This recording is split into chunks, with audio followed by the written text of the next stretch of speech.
are generally business owners, sometimes, from age 40 to 70, and they're not necessarily known to shop. We're a higher end kind of consulting firm. So as a trusted advisor, people aren't usually going on Facebook to say, who should I get for my DUI attorney or whatever. It's usually more reaching out like in closed email groups or whatever. So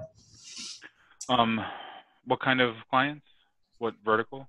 All verticals. Yeah, all verticals. From small to large, too. Okay. I mean, Facebook is our place. I mean, Google is another one. We're talking about Facebook today, but like I pull out $1 million B2B clients all over the country every day out of Facebook. So there's a market in here for you if you wanted to pick up clients. There's some of our biggest local so we do ISM, industrial sales and marketing, or industrial sales and manufacturing marketing down on 12th Street, and PSB's marketing. So, I mean, I know that space really well. Yeah, I guess what I'm saying is, as a service provider, we're more like a law firm or an accounting firm. So, right. Service firm. We don't have a product, and just through the nature of our work, it's a little different. I mean, I've spent thousands of dollars on paid Google ads, and it's our market too. So, we're a managed service provider. People don't even know what that is, and they're not searching. So, there's been a lot of trial and error from geography. I'm also part of a franchise. So we do some corporate stuff, but locally, our market is just different. Being a third tier market, we have franchises in New York, Denver, Chicago, San Francisco. So there are people there that are looking for what we do. So that's why I'm super interested in just learning a bit more. Thanks. So Beth McDonough, do you want to Jason knows who you are, but maybe just a quick who you are and what you do. Yeah, Jason can't get rid of me. I'm like a media student. I need good. I enjoy like my kids on homeschool. Mom. I am an interior decorator and home stager, and I know my clients are looking for me on Facebook and Instagram, and I'm just trying to massage out what exactly is the best idea for me in offers, passive income, that sort of thing, and I'm just getting more ideas every day. Thank you. Adria? Hi, my name is Adria. I own Head Cases Salon. Same thing. I know people are out there looking. Social media is for us because we can post, we're visual. So we have a decent presence, but as far as like promoting, that's all new to me. Just this past year, I started promoting, and it's just kind of random. I have no understanding of what's the best way to promote, what should I be promoting. We tried to do the leads generation thing, that went terrible. So I'm just where to best spend my money. Cool. There's a couple more here. I think Peggy might have her audio working now. Oh, yeah, Peggy said owner of bed and breakfast. Got it. Yep. Yes, I did. Oh, there she is. Nice. And then Relish is joined. I don't think their audio is working, but Relish, I don't know if you know, Jason, is a Beach Glass Jewelers. Yep. So, and Linda Stevenson is here, and she's the big lady on top of Athena Erie. So she's a good person to know here. Yeah. All right. Fantastic. Well, we got all kinds. We got some e-com kind of physical products, and we have some B2B managed services, and we got some B2C. We got all kinds, so that's cool. It's a good thing I prepared a little bit for this presentation, a tiny bit. So, so on a scale of 1 to 10, so raise your hand if you have done anything with Facebook advertising, even boosted a post. Okay, we got 3, 4. Okay, cool. All right, good. So I'm gonna start basically from like ground zero, you know, and then talk about pages, what we call a business manager. So in Facebook, a business manager is a collection of like your assets inside Facebook. Then we're going to kind of go through and talk about some of the ad campaigns that are working really well, and then we're going to set some stuff up. So I think will probably work out pretty well that way. So let me share my screen.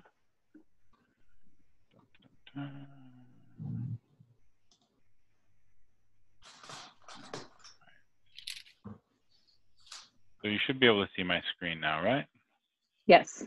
Okay, Yeah. cool. Yes. All right, so appropriately named Facebook Ads 101. So basically, Facebook is one of the absolute cheapest sources of traffic that you can get in front of, especially right now. It's more expensive than it used to be, like, you know, 4 or 5 years ago, but in the last couple months, it has drastically reduced cost per click wise. It is just much, much cheaper than what it was even a couple months ago. Video is one of the reasons why.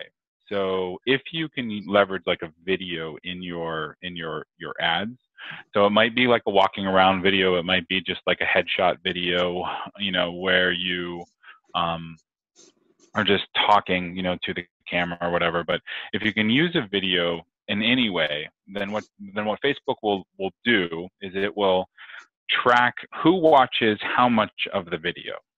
And it's a little bit creepy and it's a little bit random, I know, but you can actually you can put together like pools of people, you know, based on how much of the video somebody watches. So if you have, like I did this with industrial sales and manufacturing, they wanted to promote their career link job fair ad. So we did a little test. It was $150. We've got like 17,000, you know, plays. And then we went through and tracked how many people watched that ad. You know, I think it was like 1,200 or 1,300 people watched up until that point. And then from that, we were able to show them a different ad, you know, to actually apply for a job. So with video, you're able to build audiences on Facebook's back. And live streams make it incredibly easy to do video. You can literally pull up the app, hit the record button, and talk to your phone or your camera, and you're streaming out to the rest of the world, and everybody who's on your profile, who's on your page, who's in a group that you own or control, they're seeing your video. It works tremendously well because it is a tool that Facebook wants. Facebook wants to be the king of video. They want to unseat YouTube. So what that means is that they make it really, really easy to do live streams, really, really easy to do video. It's also really cheap to advertise with video. And like I've been doing a morning live stream every single morning for the last, I think this morning was episode 44. So for the past 2 months, I just get on and talk for 20, 25 minutes, and it has made a tremendous difference in our business. I mean, we've doubled in size in 2 weeks or in 2 months just because we're doing these videos. And I have my target market is 55 to 64-year-old males. Like, that's who resonate with me for whatever reason. So, and B2B owners typically owning, you know, companies that do $1 million or more in revenue all over the country. So, and they're resonating with the videos, they're booking calls, you know, and going down that rabbit hole. And then using custom audiences with Facebook. So Facebook puts together, they have this functionality called custom audiences. And what a custom audience is anybody who you tell Facebook is important. So it might be your customer list. If you have a customer list of 300 people, you can upload them to Facebook and say, these people are my buyers. Go find me 2 million people just like them. So, and Facebook knows, they collect 2,000 data points about every human being they have. So they know who those people are. So they can put together 2 million potential customers for you that then you can advertise to. Now, 2 million people is like the universe of people. So it would be like 2 million people in the United States. Well, if you're only targeting Pennsylvania, then you just layer that like Pennsylvania filter over top of it. And now all of a sudden you're targeting to the people most likely to buy from you just in Pennsylvania. And that might be 150,000 people or something. So we're going to talk a little bit more about audiences as once we get in and start building campaigns. So there's a couple of things. The first is just this kind of understanding of what Facebook is. So Facebook has, of course, you have a profile with Facebook. So you have your own profile, and your profile has friends. So you have friends on Facebook. And then they have your page, so a business page. Now, a page has likes. So it's a really quick way of knowing the difference between the two. And the two are independent. So your profile can manage a page, but it doesn't have to. Now, in order to have a page, you need to have a profile. And then there's this third entity, which is like an ad account. So there's the profiles, the pages, and the ad accounts. You can have multiple ad accounts. So we have 6 or 7 ad accounts. We have 4 or 5 pages. We have 3 or 4 groups, which is kind of a different style of page. But all of that is collected in what is known as a business manager. So inside a business manager, you can have your team. You can give your team access, to a particular page with certain roles or a particular ad account. Or you can give users, like if you're hiring an agency can have certain specialized access for that. So to learn more about like what a business manager is, if you go to, so there's facebook.com/business is kind of their business home. So I'm going to just throw this in the chat box here. I might not be able to. I'll do it afterwards. And then so facebook.com/business. Now from here, if you go to learn, so this URL you'll probably need, but it is your guide for setting up a Facebook business manager. It's really, really pretty simple. You set it up as your profile, but then what you have to do, and the pain in the ass, is you have to collect your pages. So it takes a little bit of time, but basically you go out and say, this page is mine, and this ad account is mine, and this page is mine. You do it once, you put it in this business manager, and then it gives your business a home inside Facebook. Now, once that you have that home created, then you can give access to other users, and then you can control ad spend a little bit more. And most importantly, you also get access to like an ad rep. So people, like an ad rep will call and say, hey, do you like how's Facebook treating you? Or we have this new feature available, or blah, blah, blah, whatever. So it gives you a way to get a little bit of support, from Facebook directly. And of course, they're sales guys, so they're going to, try to get you to spend more money. But setting it up, you can set up new ad accounts from that business manager. You can set up a new page. You can add your team or an outside agency. Does everybody have a Facebook page? Yeah. Okay. Everybody's got a page. All right, cool. So we're not going to talk about that. Does everybody know what a Facebook pixel is? No. Okay. So Facebook pixel, very, very, very, very, very, probably the most important thing about today's presentation is this Facebook pixel. So I'm going to show you how to find it. But basically, this Facebook pixel is something that you should put on your website. It's one line of code, and you create the pixel. And the pixel, basically, all the pixel does is every time somebody comes to your website website loads for them. Then it sends that data back to Facebook and says, is this person also logged into Facebook? And if they are, then they add them to a retargeted list or a custom audience. So it ends up being like, let's say you have 100 visitors today and 30 of them are logged into Facebook as well. Then you're able to show them and only them a particular ad. And that particular ad is called a retargeted ad. So it might be, for relish, it might be they went to your add to cart page on your website and did not buy. So now you can show an ad to say, hey, you forgot something in your shopping cart. Or if it is signing up for an appointment, let's say they're on the sales page, they're on the form where they would sign up for a call with one of your clients, then but they didn't register. Well, now we can show an ad can follow them around, saying, hey, you didn't book your appointment, so super important is the Facebook pixel. I'll show you where to find it, but you want to make sure to install it on your entire website, site-wide.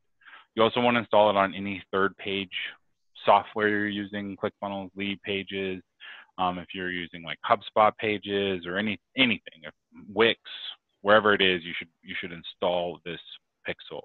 It's free, and the worst case scenario is you're never going to use that data.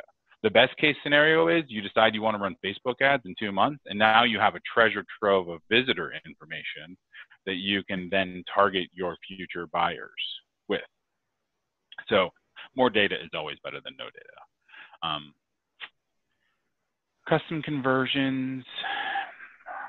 So I'll show you where to set this up in Facebook too, but basically what Facebook is able to do is you can set up what are known as conversion campaigns. So let's say your marketing, you want to get email leads onto your email list. So if you want email leads on your email list, you set up a conversion campaign. That conversion campaign fires every time a lead comes in. So basically somebody comes in, they hit a Facebook ad, they come to your landing page. So they're on your landing page and they're deciding whether they want to opt in or not. Now, not everybody opts in. There are people who leave and they get bounced, and then their kid runs in, like my son 17 million times a day. And, so they distract and then they leave. Well, there's a certain percent of people who are actually going to opt in. So they fill out the opt-in form and then they opt in. Well, that's a confirmation page. So they fill in their email address, they get sent to another page, the confirmation page or the thank you page. And what you do is on that page, you put a pixel that says, this person is a successful conversion to me. This person is important to me. So, and what Facebook does is they don't charge you for this person. They don't charge you for the clicks. They charge you for the conversion. So like right now, we have conversion campaigns running for my business that we don't pay for the traffic, we don't pay for the clicks, we only pay for the conversions. And we're getting conversions at $4 a piece. So they're basically, at this point, we're paying $4 for them. And then we are selling them stuff on the other side. So, and at this point, they're worth about $6 to us. So we're basically doubling our money. We're up, 50% the second we get that conversion. So conversion campaigns are really, really important to understand. You can use them for anything that is like a landing page, confirmation page scenario. You can use them for add to carts. So somebody goes in, they fill up the shopping cart. That shopping cart on average is worth $228, let's say. And then every time that final confirmation page fires, then you can let Facebook know this person was worth $228 to me. And then, Facebook will charge, whatever that conversion fee is. Another thing to think about is like key content pages. So whether you know it or not in your business, if you're doing business online, there are certain pages that are more important than others. And it might be a blog post, or it might be like an advertorial. We call them advertorials, but like we call them a key content page basically. And it's a blog post that you're getting a bunch of traffic to. And sometimes you don't even know that you're getting a bunch of traffic unless you really know your data, like your analytics. So you might be getting 30, 40 visitors a day. And that particular blog post is sending 4 or 5 sales. But in the scheme of things, you can't see it, because you're like, well, I know I'm getting 4 or 5 sales, but I don't know where they're coming from, but in all actuality, it's a blog post. There's this little subset of traffic and they're coming in, they're hitting a blog post, and then they're hitting your sales page, and then they're buying. Well, the blog post, what it's doing is it's pre-framing your customer to purchase. So it's like a psychological thing, but it's putting your prospect in the right frame of mind to actually buy the thing that you are selling in a way that the rest of the pages on your website are not doing. So when that happens, the key to scaling that business is literally driving more traffic to that page, not the rest of them, that page. Then when you drive traffic to that page, your conversions scale, and you are seeing it's the 80-20 rule played out, you know, in modern day website conversion. So I probably got too deep on that, but I like finding those anomalies, because those anomalies you can then exploit, you can run more traffic to, and you can make a bunch more money from a website. Another one, so groups. Like pages, Facebook groups are additional ways that you can engage with your audience, and you can pull data out. So if you have 200 or 300 or 400 people like in a Facebook group, you can pull that data and say, go find me 2 million people just like them. Some interesting things about Facebook groups though. So a lot of people sell Facebook groups monthly. So it's a value add or a bonus to an offer. So if you have, like for a lot of our clients, they'll sell like an upsell that is $97 for Facebook group access, and they get custom coaching and support and, you know, all that other stuff. The new trend that has kind of emerged in the last like 6 months or so are people actually using Facebook groups as a way to corral all of their members, and then they're doing what is called a boot camp. So, and I've seen it work in B2B spaces, in really, really consumer grade spaces, you know, in health and fitness and sales and, you know, leadership and life coaching and all. But anyway, so what they do is they basically promote this group for like 30 days, and they get a couple hundred people in this group, and then they run a 5-day boot camp. And the 5-day boot camp it's 5 15-minute videos, going back to video being important. So it's 5 15-minute videos, Monday, Tuesday, Wednesday, Thursday, Friday. And then, so they build up this group for 30 days. They run the 5 bootcamp videos, and then it's all free content, free value, free. Like it's free all the way up until Thursday in this little scenario. So day 4, they close with something that says, hey, you know, tomorrow's the last day we're going to be doing this boot camp, you know, so I'm really excited. You know, I'm going to reveal the project that we've been working on. Then in day 5, they go in, and the pitch is sign up for a call with me. You know, sign up for a sales call, or click the button below to order, or whatever. But the 5th day is where they actually make the pitch for whatever program they're selling. So we have run this with like pivoting businesses, where they're pivoting out of like B2B and into like groups, or into like this digital ecosystem. First time they run it, they end up doing $80,000 a month in sales recurring. You know, we actually ran it with a client who just did $4.2 million. It's a B2B group on acquiring other businesses. They ran it, the first time was $4.2 million, and then they're doing it again. So that was a month ago. They're doing it again, and they're already up to $11.1 million. They have 1,400 members in the group. And it's the same, it like literally that is the process. They collect people into a group, they run the 5 boot camps, and then, or the 5 sessions, and then they support the members through there. And then they open the offer for 2 weeks. So it's like 5 sessions, open the offer for 2 weeks. And then they're doing all the sales calls and stuff in there. And then they're starting, it would be like June 1st is when they would be starting. So this is an interesting way to use groups. There's a whole like weird money-making, you know, ecosystem inside Facebook that you would have never guessed. It's crazy. Managing pages. You can manage your Facebook page or group however you'd like. So I use a tool called Hootsuite, HOOTSUITE, for social media management. It's the best $49 that I spend. Well, probably. It's a pretty good spend of $49. But basically what it does is it lets you post whatever you want to any of your social media profiles. And like my process is, because I'm busy, so as we all are. And so what I do is I read for like 15 to 20 minutes in the morning, like news. You know, I'll just skim through Apple News, and it's less now than it was a month ago because I can't put up with all the random garbage that is there. So I'm like just big swipes, you know what I mean?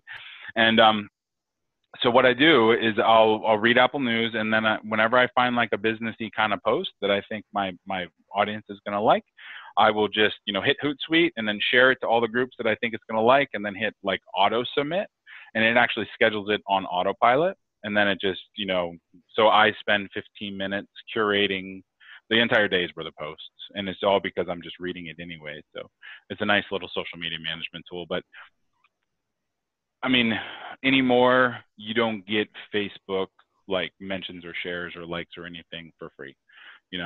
They have limited the engagement of the people who like your page to almost nothing. So it doesn't even make sense to really build likes. The groups make sense because you can engage with them, in a very kind of warm, friendly way. But everything else, you're going to be looking at ads. So does anybody have any questions? We're going to jump into Facebook and actually set up ads and all that other stuff. But I think there's questions, maybe? Just so you guys know, you might be muted, so you'll have to unmute yourself if you have a question.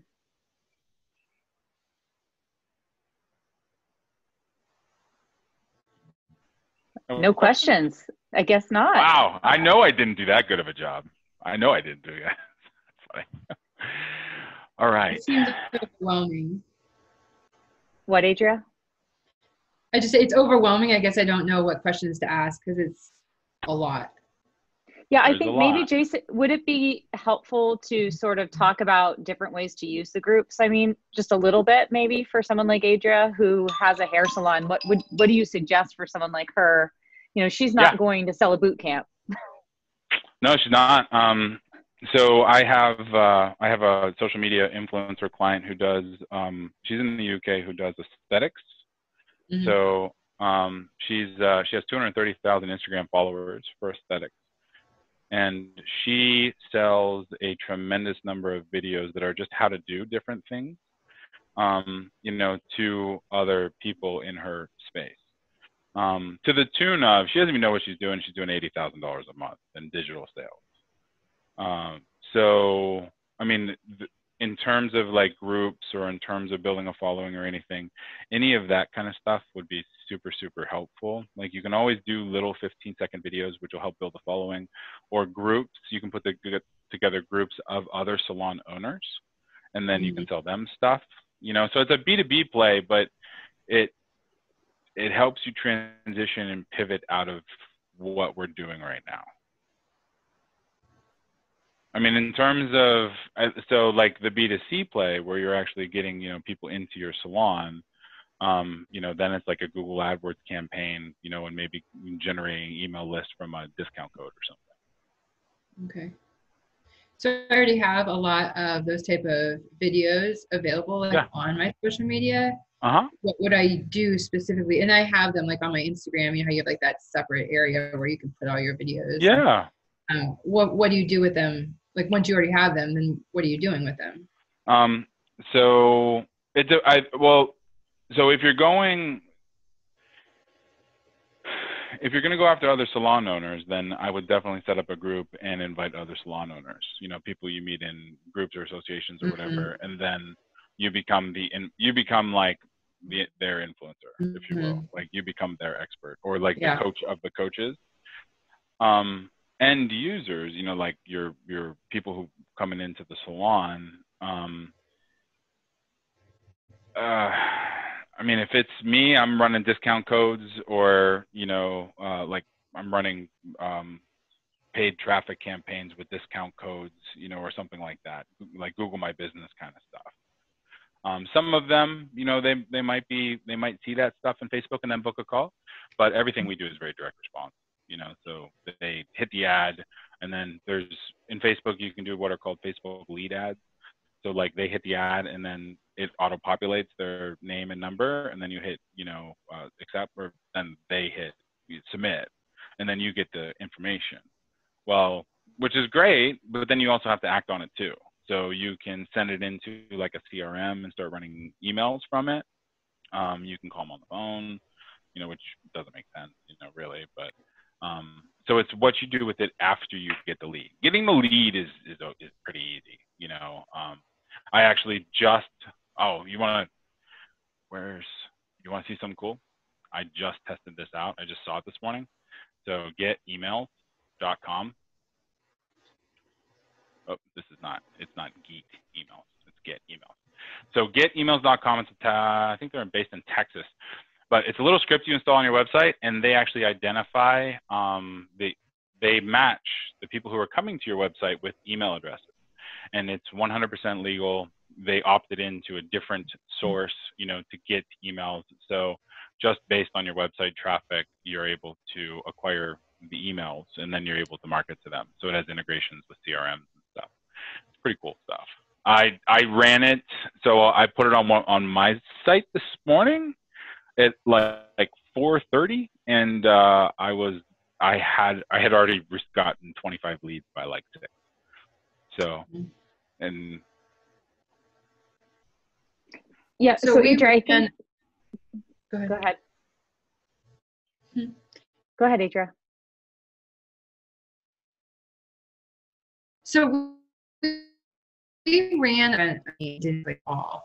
The issue was being able to be efficient with the leads that we got. It was really hard to access them. Number one, there was no way of finding they were coming to, and then being able to access them in an efficient way, you know, throughout your busy day. Does that make sense? Like, yeah, what on is your recommendation? Facebook lead ads? Yeah. Yeah. Like, what's the best way to manage that? Because we didn't manage it correctly at all. I really feel like that was a total fail on our part. Yeah, so how you do it is you set up, so are you familiar with Zapier? So Zapier is like a piece of software that connects 2 other pieces of software. It's like an API integration software.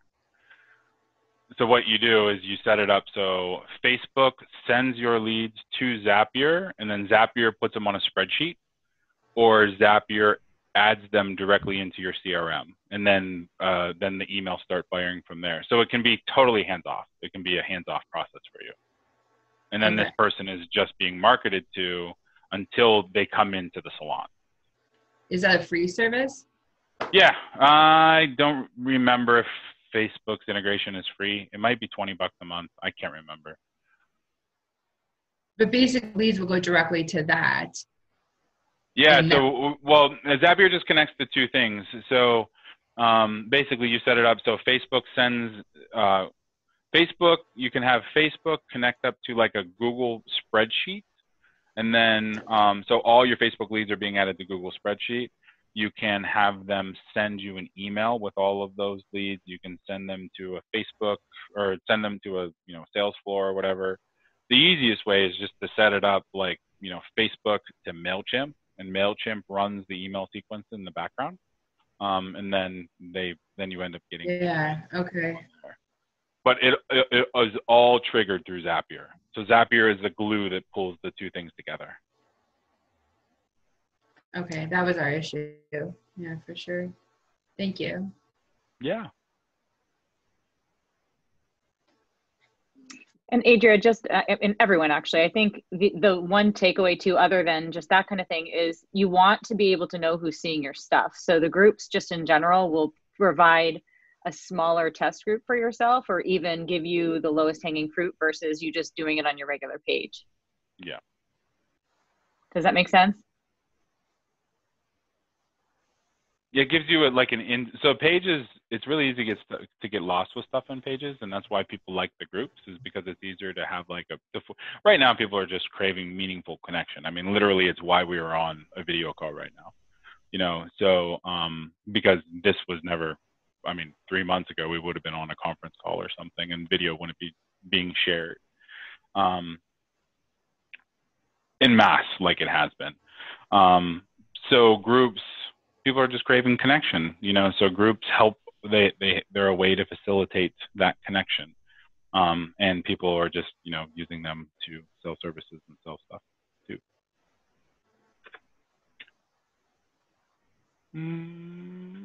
All right. Questions? You want to kick in and create some ads or what? Yep. Okay. Yeah. All right. So my favoriteest tool in the whole world is a piece of software called Canva. Are you guys familiar with Canva? All right. So yes. This is my big takeaway number 2 for you today. So Canva is really, really nice stuff. I don't think I can't remember. Anyway, so Canva is, they have a free plan, and then they have other plans, you know, so, but you can get pretty far with just the free one. But basically, if you want to create a Facebook ad, you just go in here and you type Facebook ad. And it has all kinds of pre-made, really nice looking, really well converting stuff. So you can just find something you like, you know, like I've used this one before, and you can, this is IT tech services.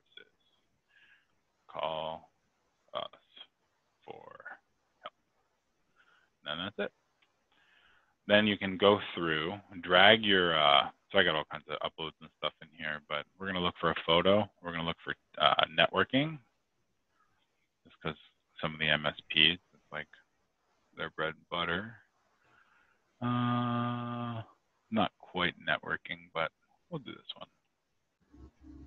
There you go. Now, if we want to put a little filter on this thing,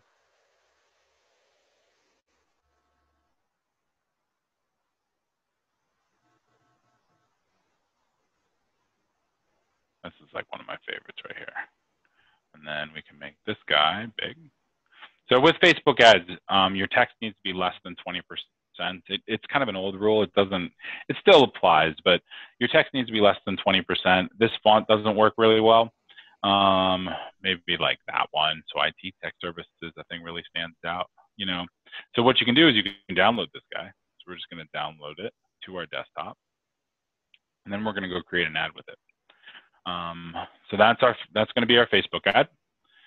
And now we're going to pull up our ad manager. So this is my business manager, well, one of them. So you can go in and you'll have different ad accounts, and you'll have your pages and, you know, all that stuff. And then my employees are in here and they all have access to different ad accounts and stuff. But we're going to go in and create a new ad. So just kind of walking through the creation process, and you can stop me, you know, whenever. The campaign name, how I set these up is I always think about where in the life cycle our traffic is. So are they cold? Are they warm? Do they know who we are? Do they not? You know, so if they are cold, means they don't know who I am. They've never seen an ad. They don't know, you know, they don't even sometimes know that they actually want the thing that we provide yet. So I always label it that way, so I can just look and say, okay, you can actually see it here. So I have like funnel factor warm, funnel factor cold, funnel factor warm, you know, so I label them that way so that I can know just by glancing, here's my cold traffic campaign, I'm spending $200 a day. My warm traffic campaign, I'm spending $30 a day, you know, and then so I know that my pipeline is full. Like I'm spending a bunch of money on the front side, and then, you know, it's full. And then we can also track conversions as well. So this campaign is going to be a cold traffic campaign for IT managed service providers in the Chicago area, let's say. So the buying type is going to be auction, so it's always auction. Now there's different campaign objectives. So there are 3 that we use all the time. Traffic is one, so we're sending traffic to a page on our website. Conversions, so traffic, we always start campaigns with traffic. Always start with traffic, because Facebook has no idea who you're targeting. So we can't go like directly to conversions just yet. Facebook doesn't. I mean, you know, they're not wizards. So, so we always start with traffic, and then what we do is we build up some conversion data. So we give Facebook an idea of who we're looking for, and then we turn this traffic campaign into this conversion campaign. So it's down here for conversions, and that's when we're paying per conversion. You can actually see here, if we go into this ad account, or this right here, this is a cold traffic ad. So right now, this is in the last 14 days for this particular ad. You can see that my average lead cost per lead is $4.94. Now, in this campaign, it's $8.46. In this campaign, it's $9.51. And then we've optimized this campaign. So if we look at just, let's say the last, we're going to look at the 11th through the 13th and just update this.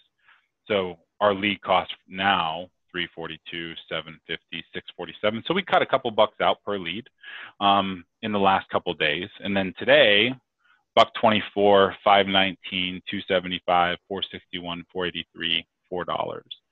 So, I mean, because we continue optimizing the campaigns so that the ad cost gets better and better and better. Now, the crazy thing is, well, I'll save that, but basically, we're just letting Facebook show this to whoever the hell it wants right now. Like, there's no interest targeting. So, like, I have zero demographic data in these campaigns. We're just letting Facebook's AI do the work. Okay, so in setting up the campaigns, so we have traffic, conversions, and then we have lead generation. And that lead generation is those lead ads. We don't use lead ads a whole lot, mostly because of kind of what Adria said. They're kind of a pain in the ass to track, and then they trigger certain things, and they do certain things, and they're weird, and they're just weird. So we don't really do a whole lot of them. We do a lot of video views campaigns, though. And what a video views campaign is you're paying per view. So it's usually 1 cent or 2 cents per view. And especially if you're targeting like Erie, you can get in front of almost everybody in Erie on like 150 bucks.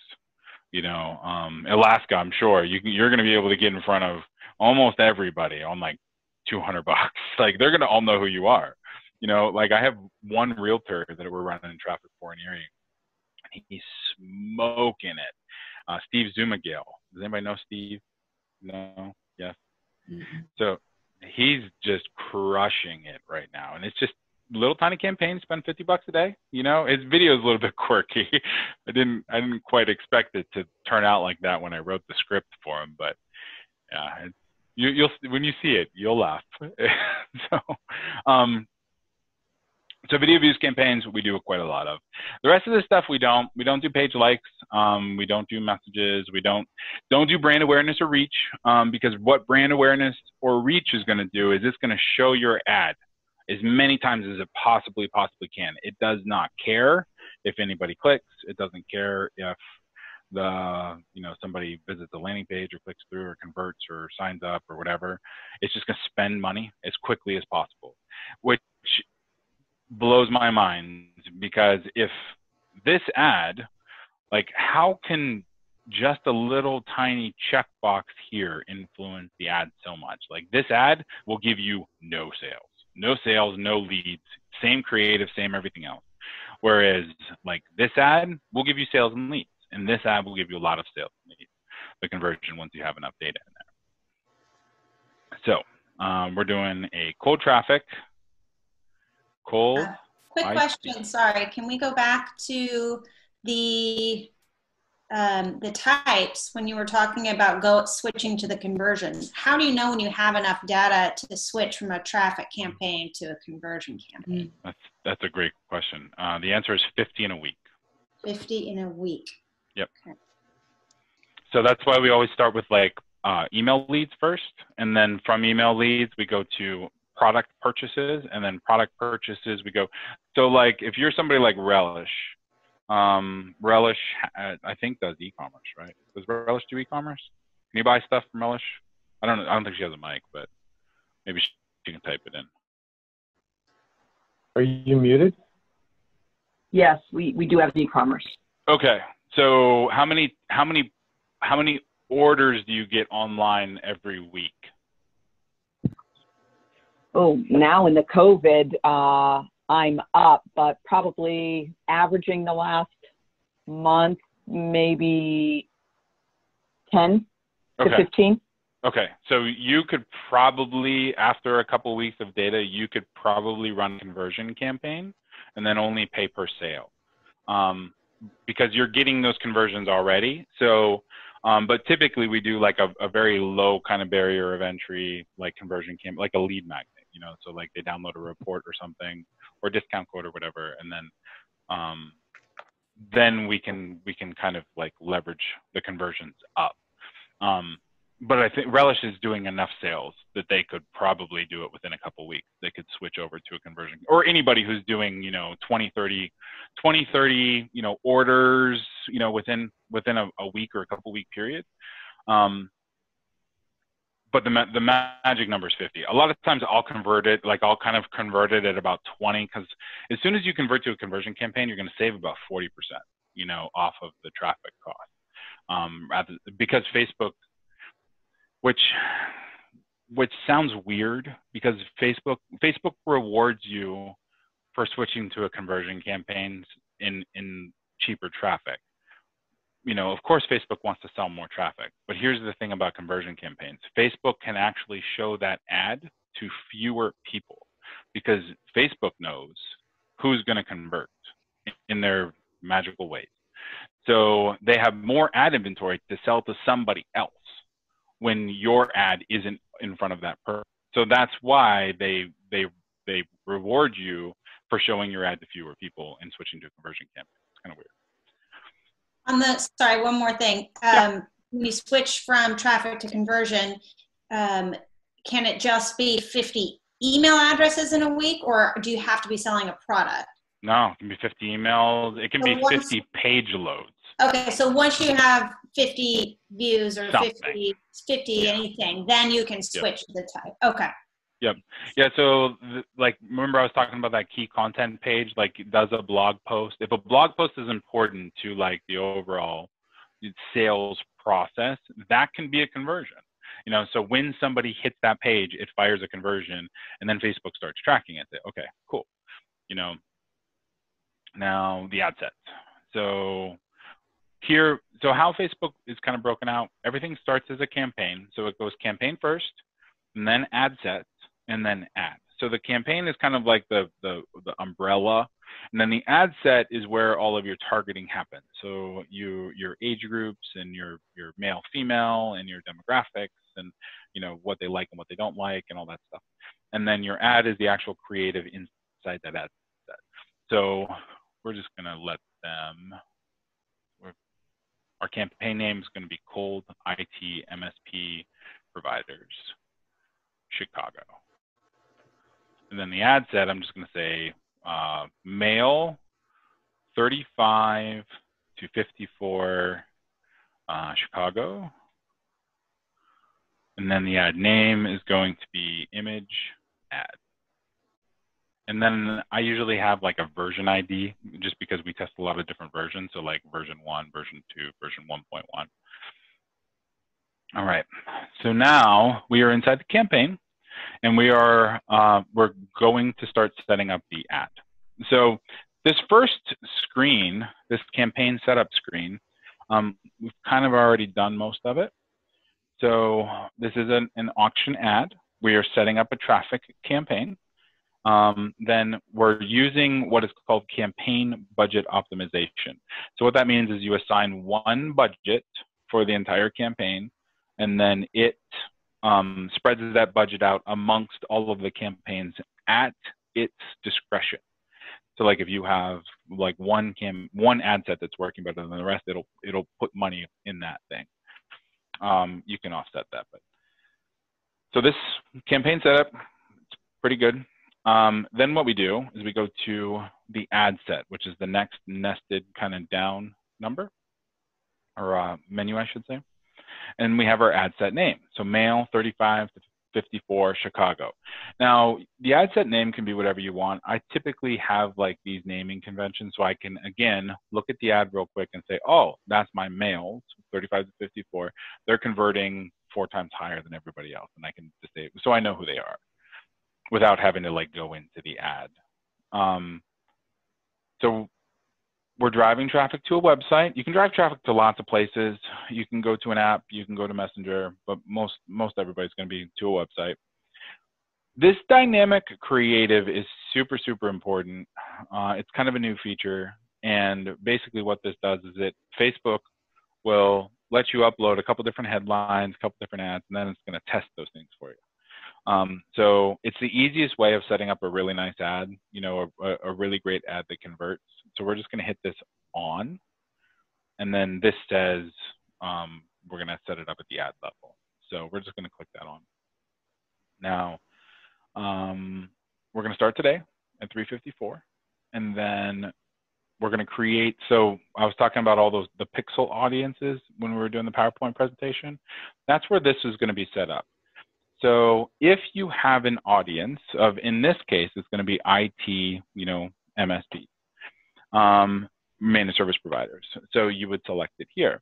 But I don't have a list of IT MSPs. I do have lots of other audiences. So we're just going to kind of go through these. So I have an audience that is everybody who's been to my website in the last 30 days. I have another audience of, let's see, video, everybody who's watched one of my videos, 10 seconds or more. So there's 6,000 people in that audience. So I'm going to select that one. And now I'm only going to be showing ads to the people who've watched 10 seconds or more of my video. Likewise, the next tab over is these lookalike audiences. So a lookalike audience is the 1% of the US population who is exactly like my best buyers. So like, here's a little digital course that I have. So what I'm doing here is I told Facebook, here's my buyers, here's my customers. Show me 2.1 million people, and you can see it right there. So there's 2.1 million people in this audience. Show me 2.1 million people just like my buyers, and let me advertise directly to them. So we can select that. And now we're advertising to those 2.1 million people with our ad. Now that we have like this great big huge audience, we have 2.2 million people that we're going to be advertising to. Now we got to start chopping that thing down. You know, so we can't advertise to 2 million people. Like we can, but you know, if you're not spending $50,000 a day, you're not going to get in front of any, you know, hardly any of them. So we're going to, let's say we're advertising to we're advertising to Chicago. I already put it in the ad. So we are just going to Chicago. Now, Chicago, Illinois. Now, we can advertise to Chicago. We can advertise to the surrounding areas of Chicago. So we can go up to 50 miles around Chicago. So it ends up, you know, kind of encompassing Joliet and Aurora and Elgin. We can also go down to a mile. We can go down to 10 miles. So the 10-mile area. It used to be,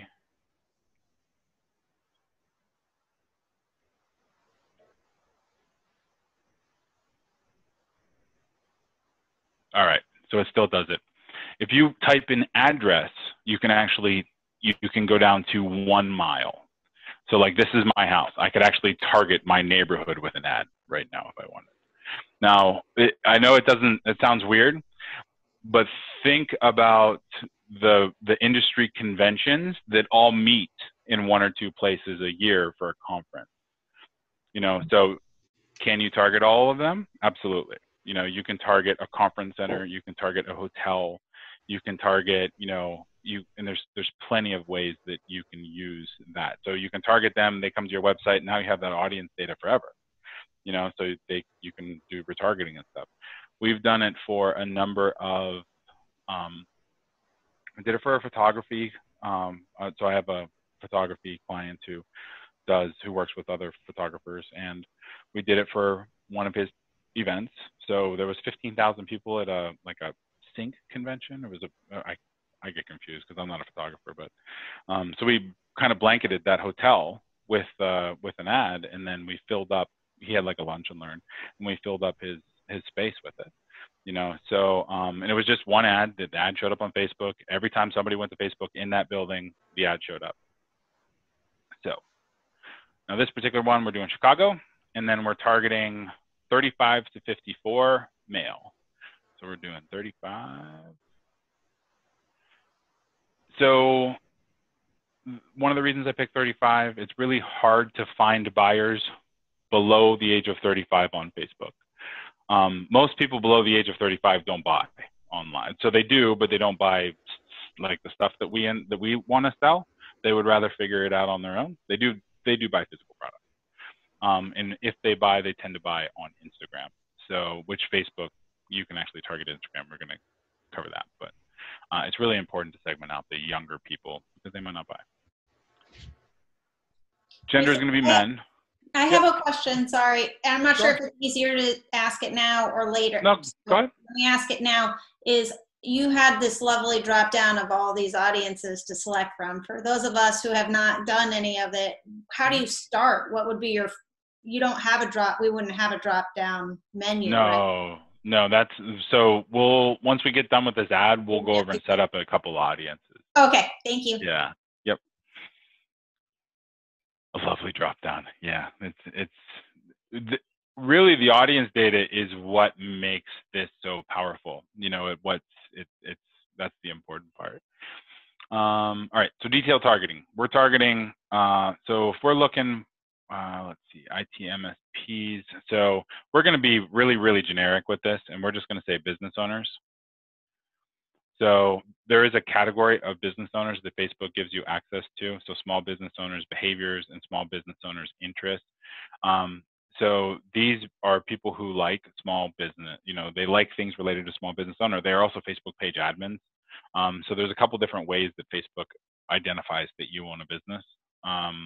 So you can target them. So now we're targeting 4 million business owners. You can also target associations.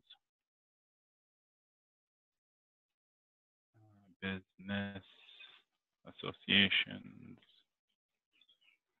National Business Aviation Association, small business owners. And then you can just hit suggestions, and then there's lots of drop downs here. Let's see. Relish, who are some of who are some of your competitors, would you say?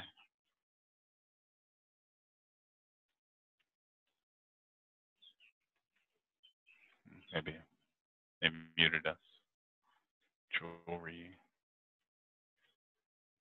Sea and Sky Studio in Hawaii. What was that? I'm sorry. Yeah. There's Pandora, costume.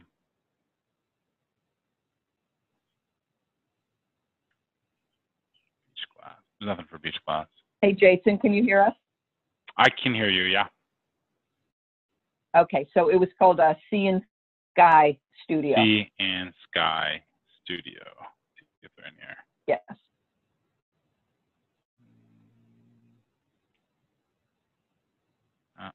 That's not finding it.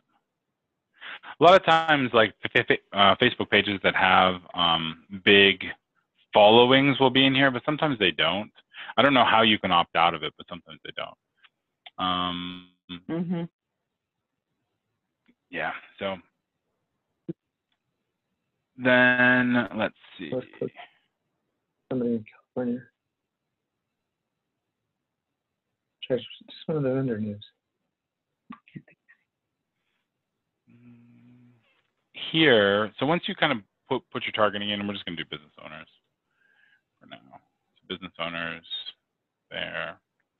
And then once you add your targeting in, and how I like to think about targeting is I always try to find buyers. So if a small business owner is most likely going to be, spending money on QuickBooks or spending money on HubSpot, like a CRM, or spending money on, some sort of an accounting tool, or, so I try, they're going to have a magazine subscription for Fortune magazine, so I always try to find, so you can have like Fortune magazine or QuickBooks as interests, and then you can actually narrow these down. So like you can narrow the audience and say this person needs to like either QuickBooks and small business owners, and then they also have to like HubSpot. So HubSpot is a big CRM, it's a publicly traded company. So it's 5.2 million people like HubSpot. So now you're kind of layering in these selects that make this a really, really hyperactive business you know, in every market has, you know, you can layer in these additional things. Now, underneath placements, so we're kind of good here.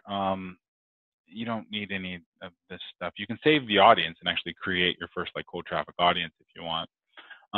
But this part is really important. So what you're doing here is selecting your placements, and you're telling Facebook where you want to advertise. Now, if you give Facebook the option, especially when you're stone cold new, first ads you've done, Facebook is going to put you all over the place, and they're probably going to put you in places that you don't really want to be. One of them being this audience network. So right here, whenever we're starting from scratch, we always unselect that audience network. It's like garbage traffic. So it's like if you're like, my son will download a app store, a game out of the app store, and he's clicking through ads, or he's playing games, and then an ad comes up, and like he clicks it, and he comes over, and he's like he's giving me the iPad to approve a $50 transaction from the app store or whatever, and it's like, no. Well, that is like an audience network ad. So it's kind of crap traffic. It's from, you know, games and, you know, like other websites that they have nothing to do with what it is you're trying to actually do, but it's a way for the app developers to monetize money, to monetize their games, and it's a way for Facebook to continue putting ads places because Facebook is running out of inventory, or they were, but now advertisers are pulling out. So we always select Facebook and Instagram. Now for like Relish, Instagram's going to be super, super important. Now, but I mean, Instagram would be good for bed and breakfast too. MSPs, not so much, you know, those folks are in Facebook, you know, so, and then I usually try, when I'm first starting, I try to separate mobile and desktop. So because certain people just prefer the younger generation does mobile. Everybody does everything on mobile. We cannot show our ad on mobile. In fact, a lot of our ads when we're first starting just are only solely on desktop, because I know that my customer is on a desktop. They come to work, they sit at their desk, they have a keyboard, you know, they're plugged in and they're here for a couple hours, and when they're on Facebook and on the desktop, they're engaged with a screen. Not so much with mobile, you know, for our customers. Now, once Facebook's conversion information, you know, conversion data like gets good, then you can kind of open it up and it will find your people also on mobile, and you'll get buyers from there. But starting off, just go Facebook and Instagram, no audience network. And then if you have an older clientele, just do desktop. If you have a younger clientele, do mobile, but make sure your website is mobile optimized. And these are all the places that the ads serve. And then just leave your optimization for link clicks for now. All right, any questions here?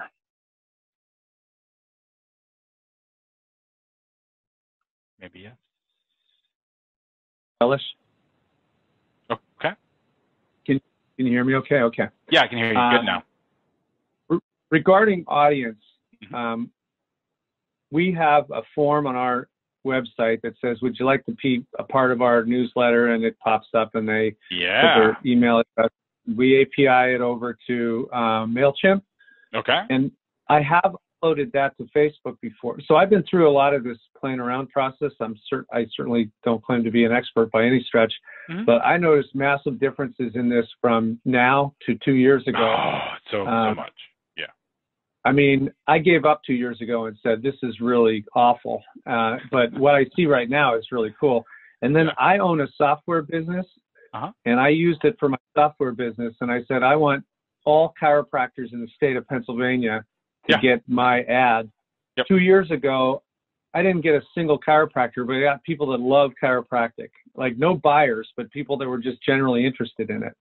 And so I gave up there too. I mean, the targeting was just awful. I couldn't get to a real buyer. So that's changed.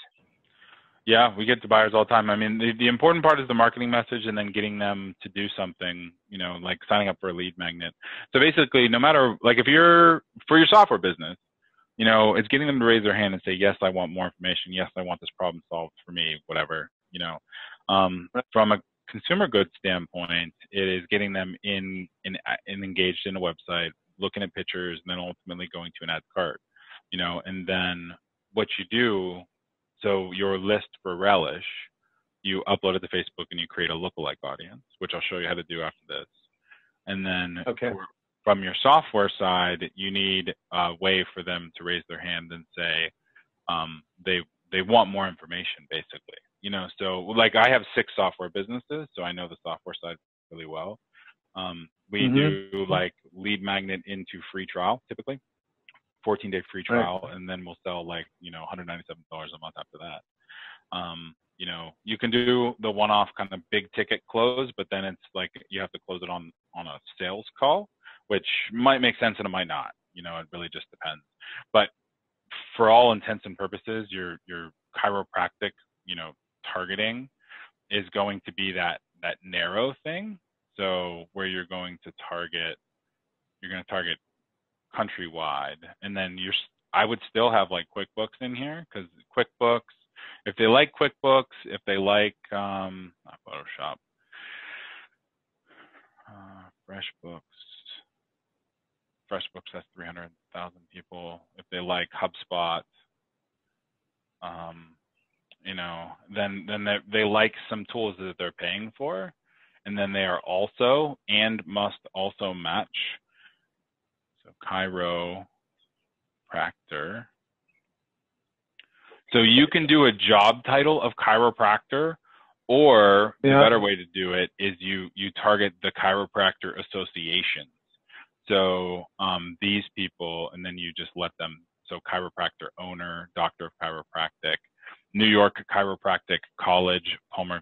So you go through this list and target people who they haven't identified that they like chiropractic, but they have identified that they like something that a lay person about chiropractic wouldn't know. Does that make sense?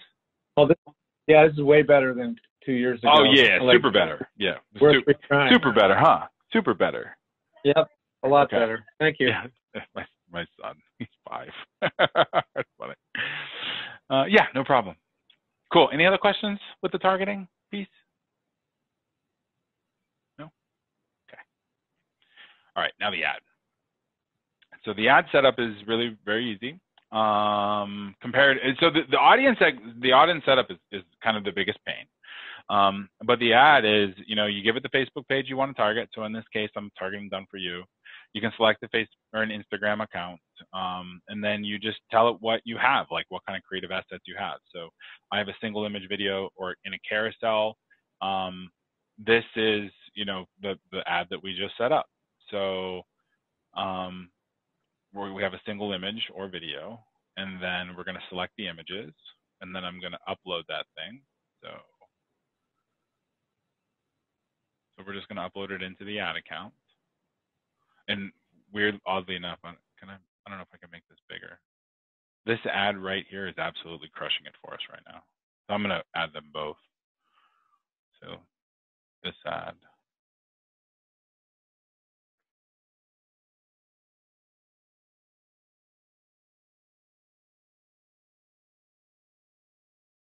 Right here.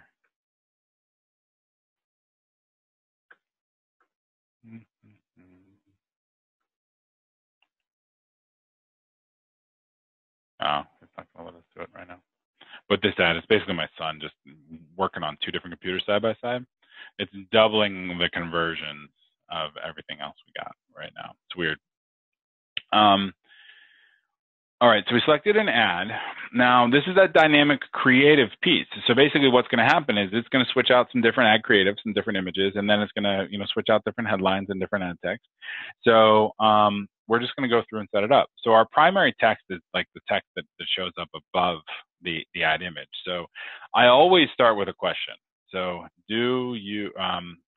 so when you scale ads, so Facebook really, really doesn't like it when you make somebody feel bad about themselves. Like if there's ever a disapproval for an ad, that's one of the reasons why they feel that everybody needs to be positively reinforced if they're in Facebook, to put it simply. So you can't ask like a straight up question like, do you feel overwhelmed? Do you want to lose weight? Are your kids bugging you like crazy? You know what I mean? Like whenever there's a you, it's always kind of like a gray area. So you need to like tread lightly. What you can do and how they advise you to do is to talk about your service or talk about the thing you're doing. You know, so I offer, you know, some sort of service that helps with whatever. And then you can actually, and you can run ads with lines in it. That it actually works pretty well. Or I help X with Y or whatever. And then you can add another variation. So what's going to happen is every time Facebook serves this ad, it's going to serve the same image and pick a different headline, which is going to give your ad a different looks. People are going to be looking at it differently and multiple times, and it's going to attract and engage their audience, and they're going to have different looks at you. So you're going to constantly reinforce your brand in their mind by doing this. It's actually really, really cool. Then our headline is going to be down below. So I actually need to put a website URL in here so you can see the ad preview. Okay. There we go. So IT Tech Services. I help with, boom. The headline is going to be, so one of the things I like to do is I like to use Facebook emojis. So if you go to Google and type Facebook emojis, emojis are just another way that kind of grabs somebody's attention when they're looking at ads, and the best performing ads use them typically. So we're going to use this little, let's see, can I use that little double face maybe? So I just right clicked and hit copy. I'm going to see if will it let me paste it? No. No, it didn't. Sometimes these tools, they don't make it real easy. So we're going to go back. I mean, it is free. There it is, Facebook emoji list. There we go. So we're going to look for animals and nature.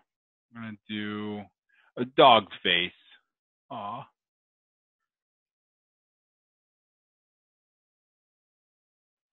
It might not let me. I just highlight this guy, this little teddy bear. So you just highlight it, and then you should be able to right-click, hit paste. Yep, there it is. So there's our little teddy bear. So now we have a teddy bear in our title line, which is enough of it's a pattern interrupt, so it engages people as they're scrolling through a little bit differently. It's a little bit different of an ad. So now we have like this blank line and the teddy bear, and people are like, who are these people? So headline can be download my free white paper, because this is an IT MSP ad. Then we're looking at, for a description, I mean, most of the meat of the ad is going to be above the image. So for the description, I usually just reinforce the call to action, which is click here to download the free report that will help you save lots of money, or whatever. Display link, we don't need that. Call to action. This is a really great thing to test. Learn more is a great call to action. Oftentimes you kind of get a bump if you use some of these other different ones. So you might use subscribe, watch more is a good one. I actually, I don't think you can you not use one now? I used to pull the button out a lot, and I would actually get some pretty good results just from having no button. All right, so there's our ad. Our ad's done. So we're gonna look at the variations now. So I'm actually gonna go add this image of my son. I'm gonna select images, and I'm gonna add this one just so you can see what a different image looks like. So it adds in there, and then we're going to view variations. So we have, I offer blank service, and then the next variation is I help with, and then the next variation is I offer and then boom, and then we have images, videos, and slideshows, and then so that's our blue ad, but then we have the one here of my son. So it's like constantly, it's like ting, ting, ting, ting, ting, you know, like it's going through and split testing these for us. And then with this, the image of my son, we also see, you know, all of the different variations. I didn't add any variations for the bare line or the description, but those work too. So any questions on the ad setup? You can do videos here too.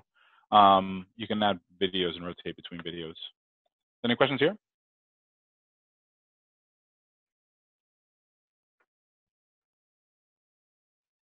Maybe yes. No? Looks good. All right, cool. Everybody's just overwhelmed now. They're like, just. I have a question for us. Good. Facebook Live video? Yes? Yeah, Facebook live streams are great. Yep. Great. Yeah, Thanks. if you can do Facebook Lives, do Facebook Lives. You end up getting, you can boost Facebook Lives, and Facebook is capturing all the people who watch those videos and putting them into a custom audience for you. There isn't a better marketing tool at the moment than Facebook Lives, in my opinion, especially if you're doing low cost, like cheap marketing. It's such a great way of assembling an audience. All right, thanks. Yep. I have a question. Sure.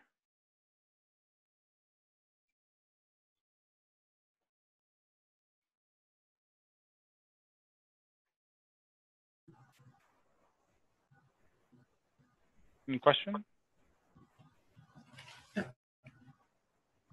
Did you catch that? Oh no, I didn't. I just heard. I I'm heard. sorry. I have a question. Oh, no worries. My internet's being weird. My question is, does it make a difference if you're wanting to promote an already existing post or if you're wanting to create the post? Like, is there any difference in that?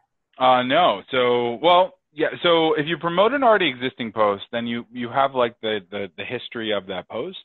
So you can, like, if there's already likes and comments and everything, then you're just boosting that already published post, which is great, because you already have some sociability on it. If you are, or you can create the ad, which is, it's just, all an ad is an unpublished post. So it's a post that doesn't have a home, and then you can stop running the ad and it disappears.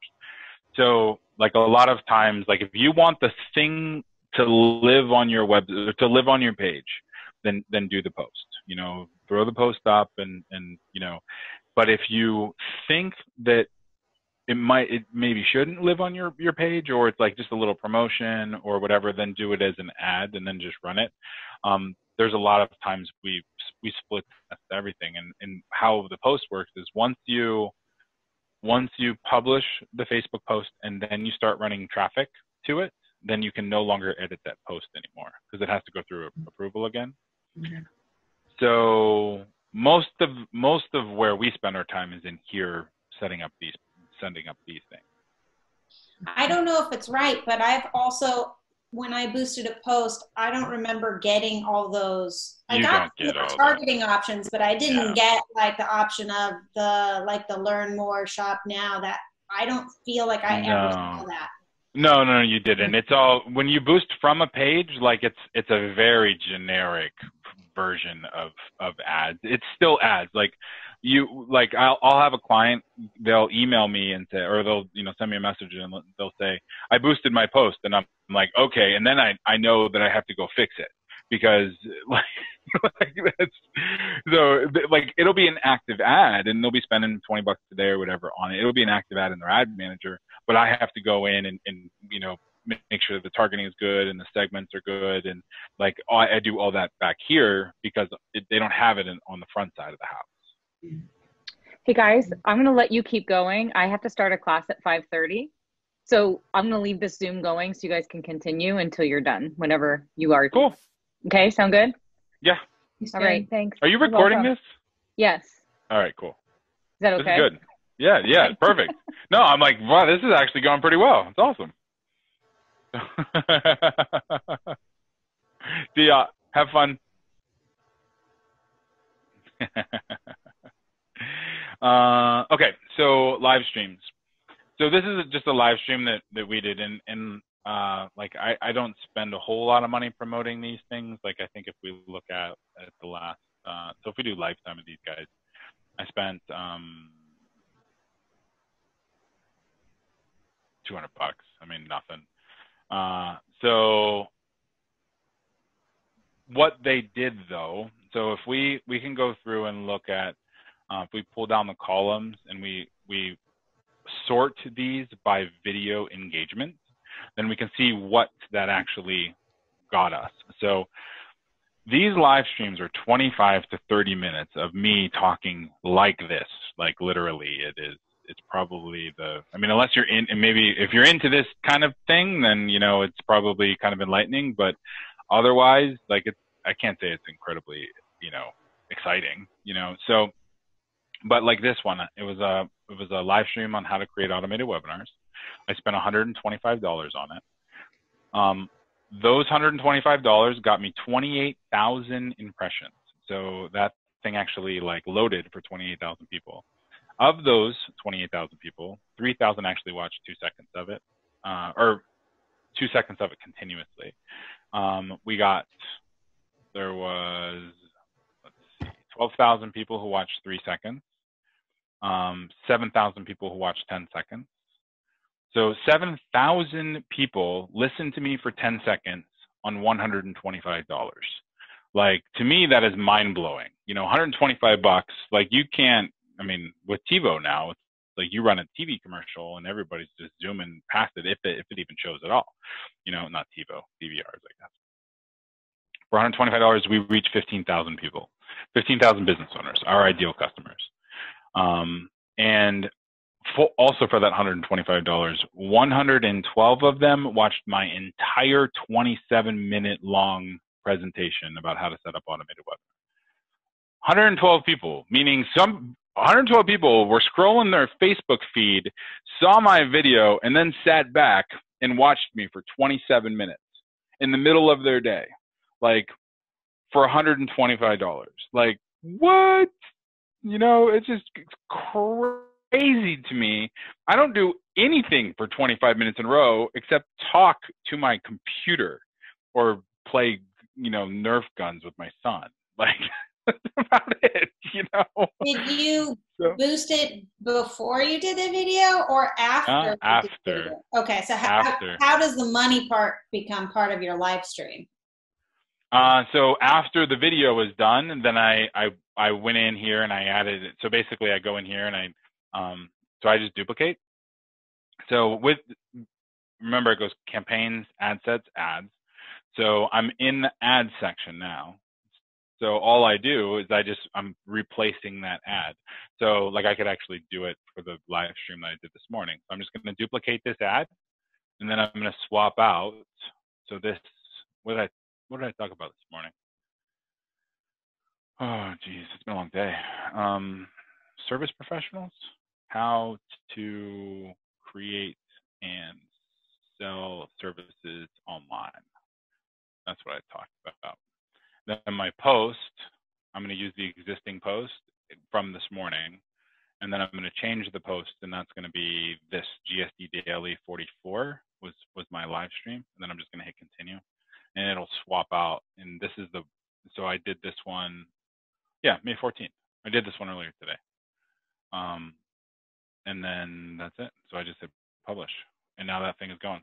Well, after it gets approved, but it'll be live in a minute.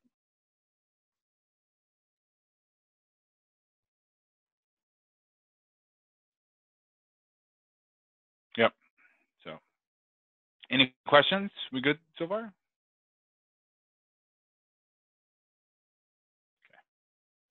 All right. So I think the next place we probably go is audiences, right? Pixels and audiences. Talk about setting up those audiences. Okay. So in the ad manager, there's a couple different kinds. So Beth brought this up actually when we did this last time. There's a couple different ad managers. So they kind of roll out the ad managers to their advertisers in like, you know, chunks. So mine might look a little bit different, but generally the location of things is the same. So when you hit this drop down, it might look a little bit different, but You're looking for like audiences. It's always the word they use is audiences. Like events manager, your pixel information is in here a lot of times now, but we're going to go into audiences. So now your audiences are here. So the best audience that you can create early on is the one you upload. So this is going to be like your prospects, your email list, your customer list. If you have, you know, whether I had my very first client ever was a company in Northeast here, and they had 18,000 customers that they actually were. This was 14 years ago, but they were collecting email addresses way back then. You know, so if they could actually just upload their list, create a custom audience, and say, oops, there we go. So I hit the wrong button. So we're going to go back to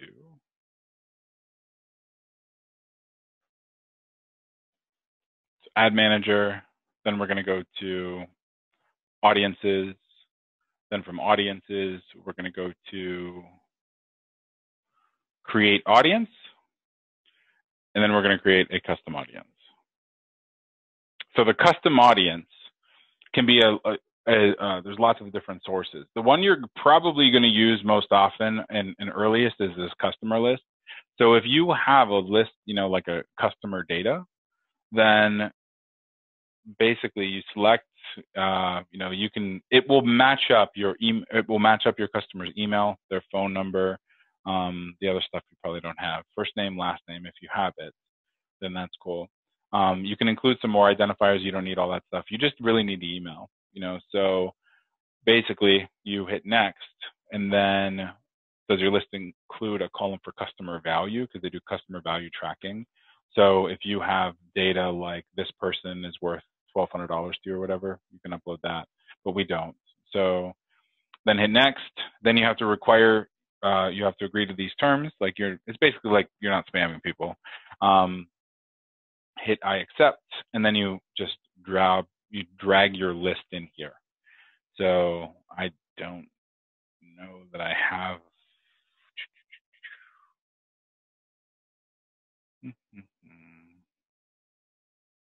Let me find a list somewhere because this is important, I think. Would this work? Yeah. Oh, here we go. All right. So this is my entire. This is a list. I don't know. I think there's 46,000 people on this list. So this is like a list of all of our active like B2B prospects. So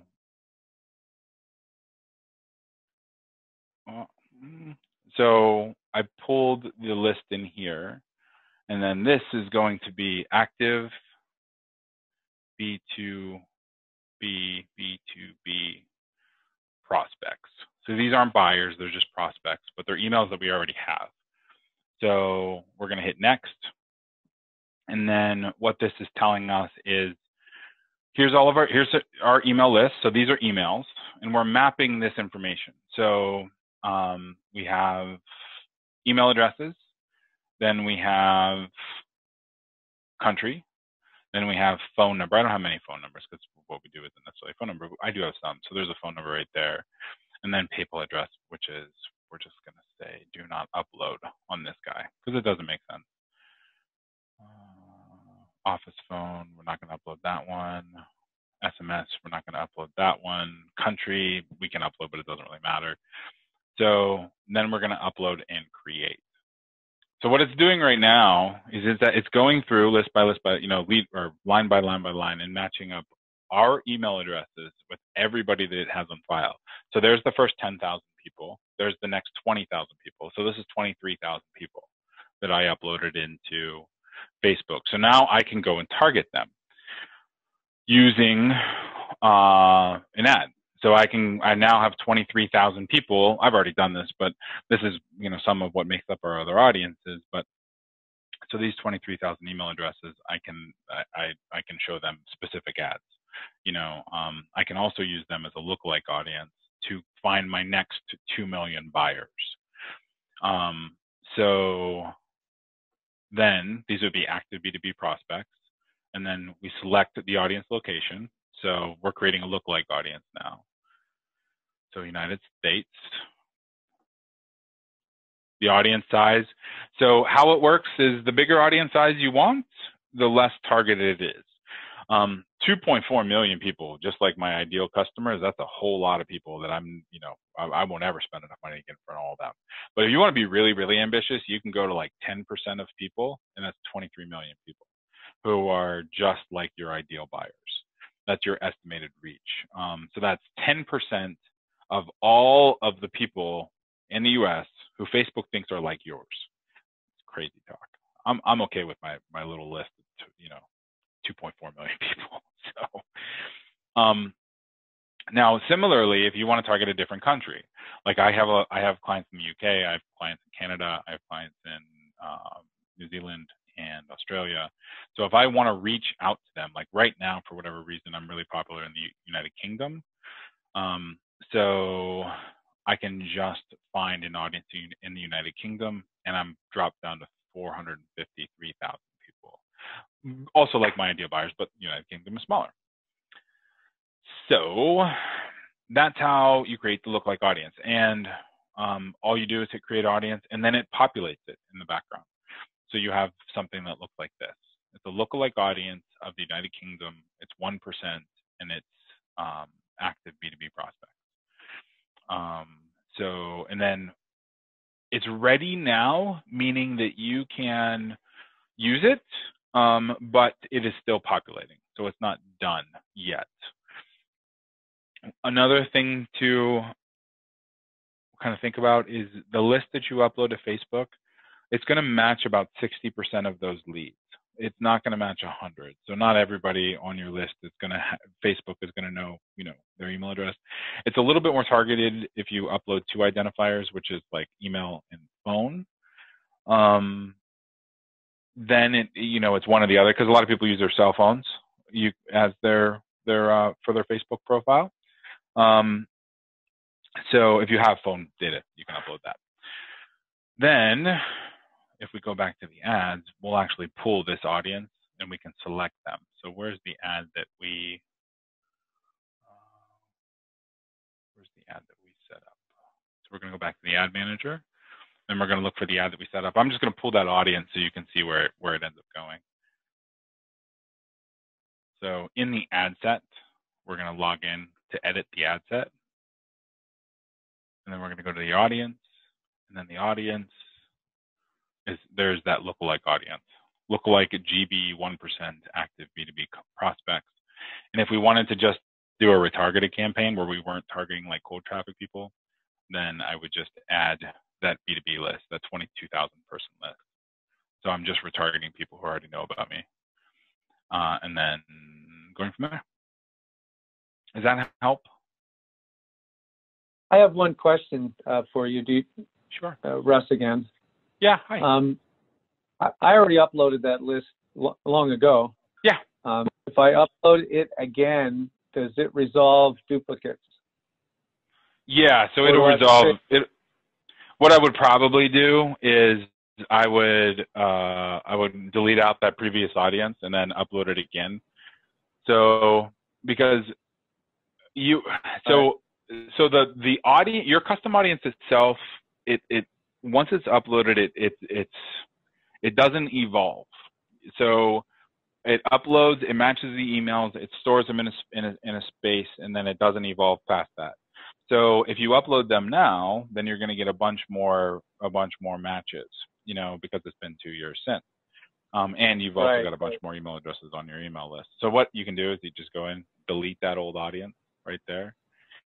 Now, the flip of that is that once you have your list up here, you can actually, like this buyer's list.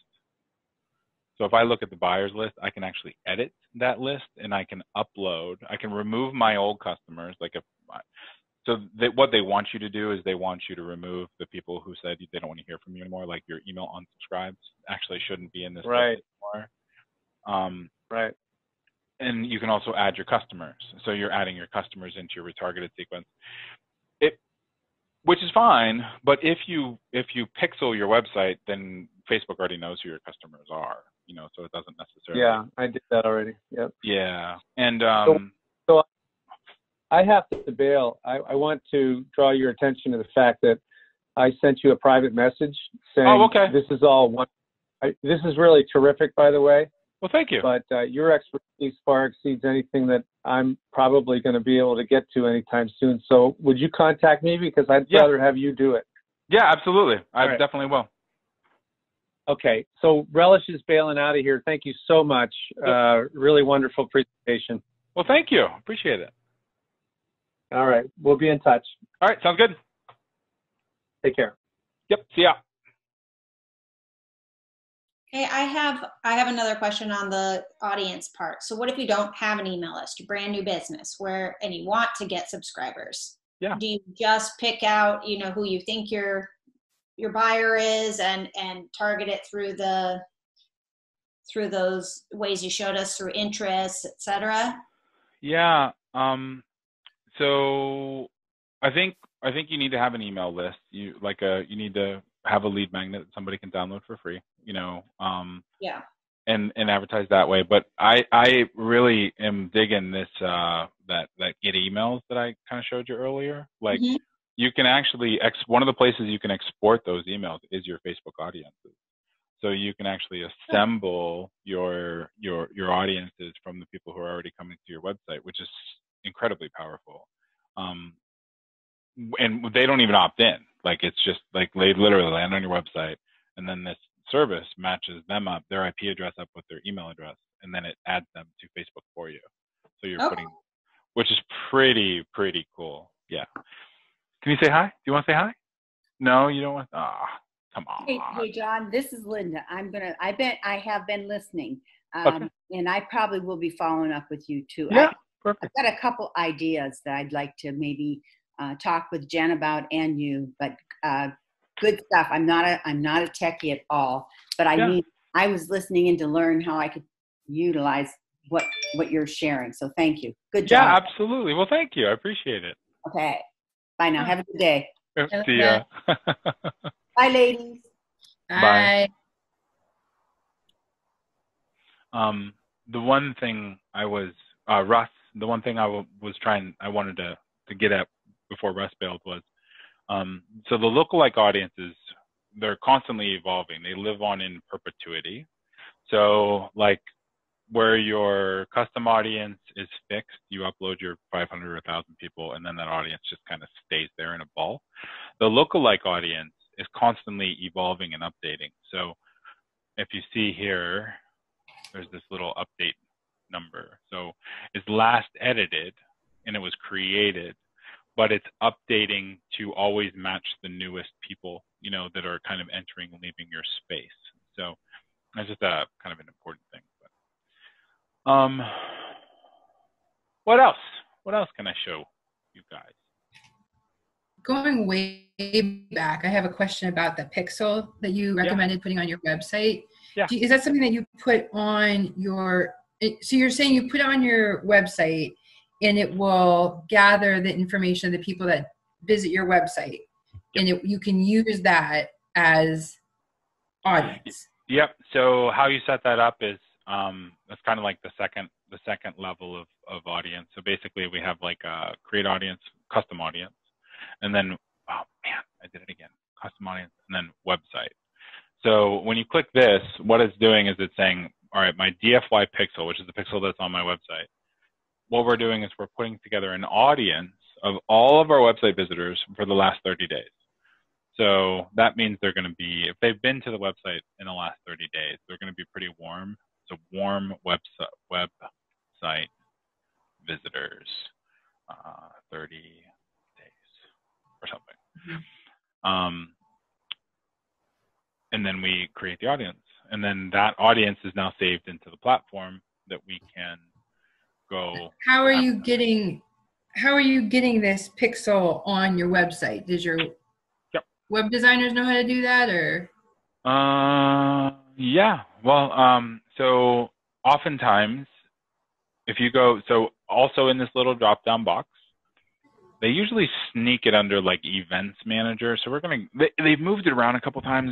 Jen was even like, you know, where is it? And I'm like, I don't know where it is in your account. Like, give me a couple minutes, I can find it, you know.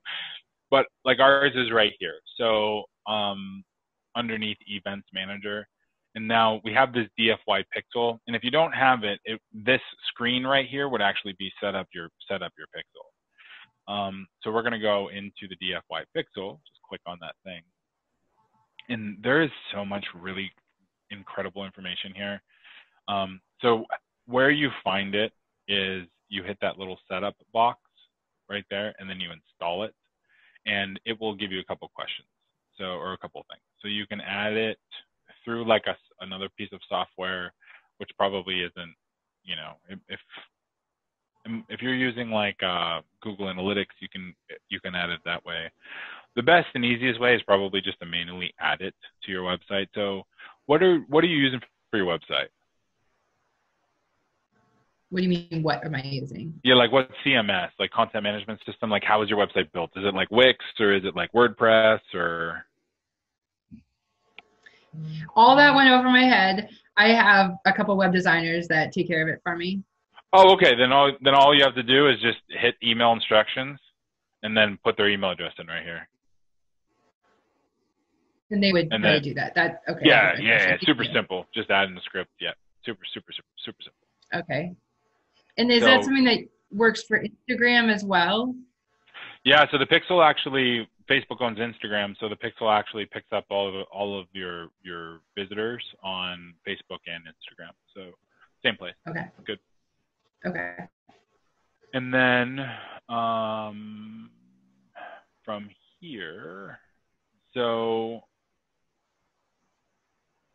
we have, so if you want to dig into the data at all, you can see, so in the last 30 days, there's been a total of 12,000 events on my website, 165 leads, 60 have scheduled calls. So that's like just kind of some pixel data. It tries to figure out what people are doing on the website. You can set it to figure it out, or it's getting much smarter. But if you look at like some of these page views, I mean, and then you can track the activity, and like this person, it knows who so this person, there was a browser, you know, who came to this page. It knows who, like all of this data, like there's a person attached to this, you know. Yeah.